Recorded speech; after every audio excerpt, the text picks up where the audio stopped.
Hello everyone. चलो एक question और कवर करेंगे, छोटा सा क्वेश्चन है। देखो, समझ रहा, क्वेश्चन नंबर 20 पे आओगे, ध्यान से देखना। A businessman took out a loss of profit policy for 40,000 with an indemnity period of 6 months. Financial year ends on 30th June. GP for the last financial year was 50,000 and turnover for that period was 2 lakh. Turnover for 12 months immediately preceding the date of fire was 2 lakh 20,000. A fire occurred on 31st March 2007. Turnover for 6 months following the fire compared with the turnover of corresponding months in previous year was अप्रैल से सितंबर तक का turnover दे रखा है 2006 का और 2007 का। ₹1000 was spent on putting the fire out during the indemnity period. Increase in the cost of working directly attributable to sales amounted to 8050. All standing charges of the business were insured and paid. From the above particulars, you are required to assess the loss and amount payable by the insurance company as a claim under the policy. Ignore trend. पहला step हमारा क्या है? Period. दो period है हमारे पास। पहला indemnity period और period of dislocation. चलो बताओ, इंडेमनिटी पीरियड कितना है? 6 मंथ्स। पढ़ना कुछ डिसलोकेशन पीरियड मेरे ख्याल से ना दे नहीं रखा है, तो उसे भी 6 मंथ्स ही मान लेते हैं। तो क्लेम आपको मिलेगा for a period of 6 months. ये 6 मंथ्स होंगे beginning with the date of fire. Fire लगी थी 31 मार्च को, तो 1 अप्रैल 2007 से 6 महीने 30 सितंबर 2007। इन 6 मंथ्स का क्लेम आपको मिलेगा इंश्योरेंस कंपनी से। अगला formula GP ratio of last year. पता है इस क्वेश्चन में ना आप जीपी रेशियो आप सीधे फॉर्मूले से ही निकाल सकते हो। कौन सा? GP of last year divide by sales of last year into 100। सीधा दे ही रखा है आपको, पढ़ो। GP for last year second line में दे रखा है 50,000 और sales for last year 2 lakh into 100, तो 25% का आ गया GP ratio. Third, reduction in turnover. Standard turnover minus actual turnover. अच्छा, स्टैंडर्ड टर्नओवर कौन सा होगा? पिछले साल के यही 6 मंथ्स, मतलब 1 अप्रैल 2006 से 30 सितंबर 2006 दे रखा है। देखो, अप्रैल से सितंबर तक की सेल्स दे रखी है 2006 की। एडअप कर दो, 16, 17, 18, 16, 17, 19, 1,03,000।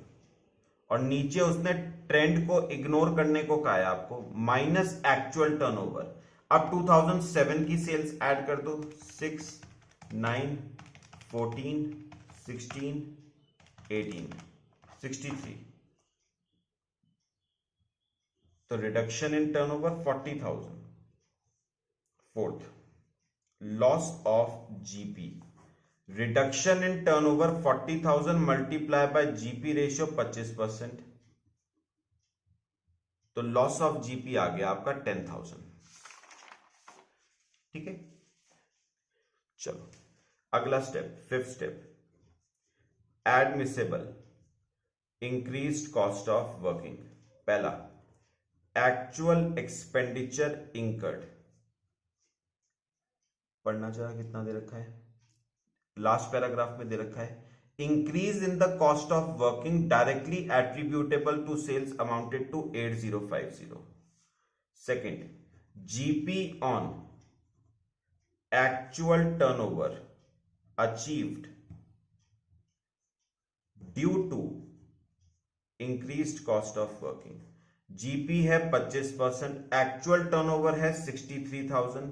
मान के चल रहे ये पूरा का पूरा एक्चुअल टर्नओवर हमने इंक्रीज कॉस्ट ऑफ वर्किंग की वजह से ही इंकर किया है, 15,750।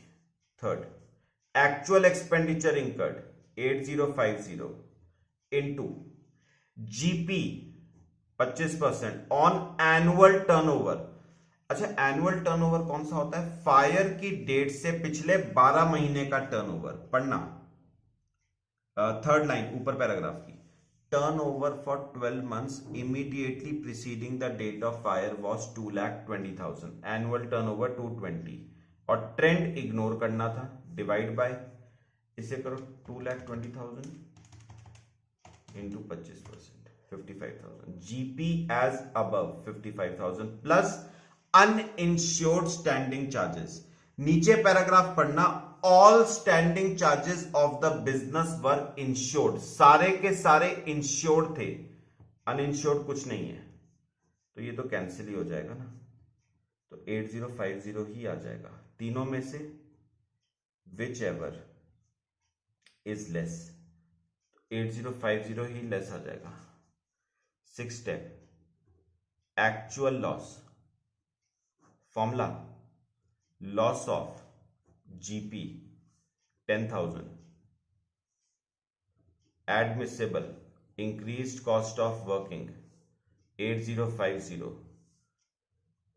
Minus savings in standing charges, कोई है अगर तो, कुछ नहीं है, तो 18,050 आ गया।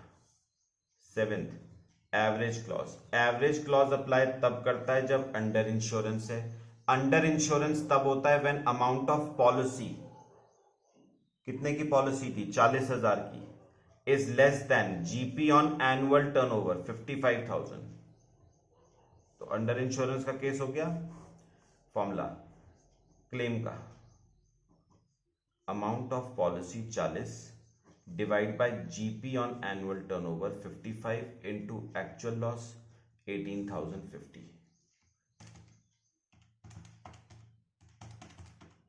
13,127 रुपीज का क्लेम आपको मिलेगा इंश्योरेंस कंपनी से। अच्छा, एक चीज और छोटी सी, लास्ट पैराग्राफ पढ़ना। ₹1,000 was spent on putting the fire out, मतलब फायर फाइटिंग एक्सपेंसेस, और मैंने आपको क्या कहा था? फायर फाइटिंग एक्सपेंसेस का पूरा रीइंबर्समेंट आपको मिलता है इंश्योरेंस कंपनी से, तो ऐड कर देना फायर फाइटिंग एक्सपेंसेस 1,000, तो क्लेम आपको मिलेगा 14,127 का। इतने रुपए का क्लेम आपको मिलेगा इंश्योरेंस कंपनी से। ठीक है, चलो आज के लिए 3 क्वेश्चंस काफी हैं, बाकी हम नेक्स्ट क्लास में डिस्कस करेंगे। Thank you.